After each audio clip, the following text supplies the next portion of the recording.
all works out. Pascal Wehrlein, he missed the duels for the third time in 5 races, but now sits second in the Drivers' Championship after 6th of the checkered flag. Zay Maloney equals his career best starting position as he seeks his first points in FormulaE. Sebastian Buemi, that's his best starting position of the season, and he has got the Briton Dan Ticktum alongside him. He's been in imperious form, but was furious after a team error in qualifying meant his dual lap was in 300 kilowatts instead of 350. Da Costa, he was in the wall yesterday after an over-ambitious overtake at the final corner. He'll be aiming for redemption at a track he won on in 2021. Van Dorn gets his best grid slot of season 11. He's had 5 points finishes this year and lines up 5th on the grid today.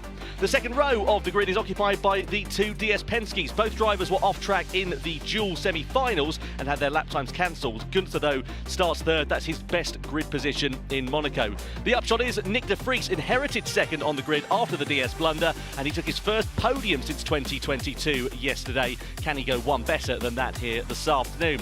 Oliver Rowland, his second Monaco pole, and he was the winner, of course, yesterday. Now sits 37 points clear in the Drivers' Championship. The 5 red lights come on. Who will reign supreme here in Monaco as we go green and go racing? Great start from the front row of the grid for Nick de Vries, but it's Oliver Rowland who chops over and gets the lead of the race from pole position, side by side with the 2 DS Penske's up the hill into Saint-Devant. Everybody taking it quite clean through the first couple of corners, but trying to find grip as we head towards Casino Square. Oh, takes him in the wall! Takes him in the wall down at Mirabeau, straight off to the runoff road, and he can't get that rotated. Or can yes, he? He can. Fantastic! Well, I'll tell you what, give him a point for spinning around in one of the tightest areas on the racetrack. The yellow at turn 3. Might be debris. Yeah, possibly a bit of debris. You have had a smattering of contact. Oh, no, it's Müller. Hey, push.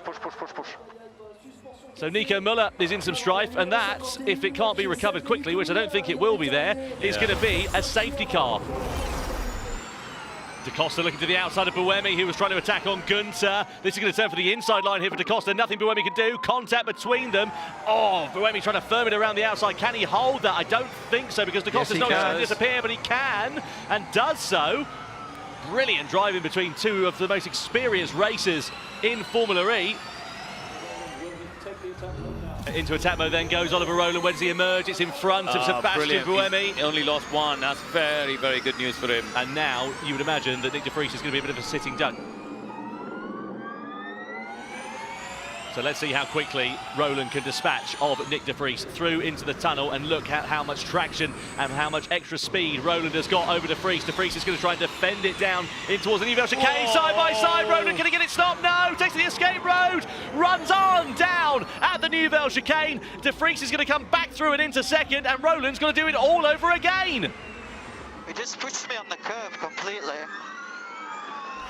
I don't get a track limits for that, man. He completely pushed me on the curve.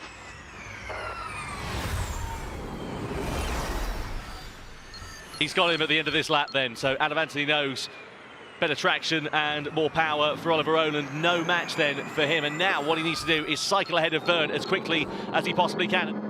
This is the move for the lead coming up. So out of the tunnel we go then, side by side. Rowland to the outside against Verne. Can he make it stick this time into the Nivelle chicane? This is brave, it's bold, it's off onto the escape road and over the curb. There's no room there for Rowland to go through side by side, but he was alongside Verne, and now they still run side by side. Here comes Nick de Vries, 2 places in 1 corner, down into Tabac, fantastic, but he runs it wide, he's onto the wall on the outside, and Verne now side by side and making contact with the Dutchman as well. Look as well at Buemi trying to find his way through too. Yeah, but Rowland has to give the place back to Verne. Right there, he's behind the curve. Yeah. So now he knows he has to try and back out of it. It looks like he's thinking about it, and then as he's doing that, de Vries comes up the inside. So you're right, he didn't actually give the place back. But look, de Vries is going for the move here. He is in attack mode and he's going for the move. Yeah, he's going to be in trouble here. Is Oliver Rowland down into the chicane. Can't quite make it stick through into there, but he'll have greater traction on the exit and maybe can set something up into Tabac. This is going to be slightly easy pickings then for Nick de Vries as he now hits the front for Mahindra. Watch this, watch Buemi. He's got 1 minute to try and get ahead of Nick de Vries here for potentially the win. just catching him.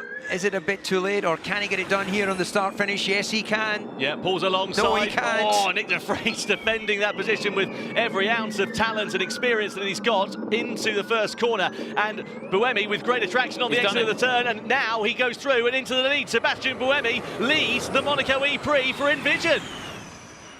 40 seconds left of attack mode then here as well. He's got to drive the next few corners of his life coming through into the next few sectors. Does Roland go for attack? He does. Yeah, Roland into his final attack mode deployment. He has no choice now because he can see these top two scampering away in front here. Let's see what he can do. He's gone for a slight offset, hasn't he? Oh, he's in trouble there. He's given the place back. Yeah, that is good thinking from Oliver Roland. Got the attack mode, given the place back, won't get a penalty, and now should be able to get in front. He really is a tactical master, isn't he? Here goes Roland now, so he's the one in attack mode. Vern is out. Vern is out of attack mode. De Vries and Vern could be under pressure from all three of these cars here. Here we go, here comes Cassidy, past Vern. Has Roland got De Vries as well? That's the one we want to see, and he has. So Roland now up in the second place, but 3.9 seconds to Buemi. I think that's going to be a struggle. Cassidy's looking for the move on the inside of De Vries down into Mirabeau. There was a gap there. It was aggressive from Cassidy and he made it stick. He's up through and now ahead of De Vries into third place. And De Costa's got De Vries as well. Look at De Costa looking for a move on the inside. He's locked up. He's locked up. He's into the back of Cassidy. Cassidy parks the car on the apex. De Costa can't find a way through. Now it is just a case of two more corners remaining for Sebastian Buemi, separating him from Envision's first win since the final race of 2023 and Buemi's first win since 2019. And the Swiss driver wins on the streets of Monaco. Buemi takes the checkered flag in commanding style from Oliver Roland. Nick Cassidy will come home to take his first podium of the season in third place.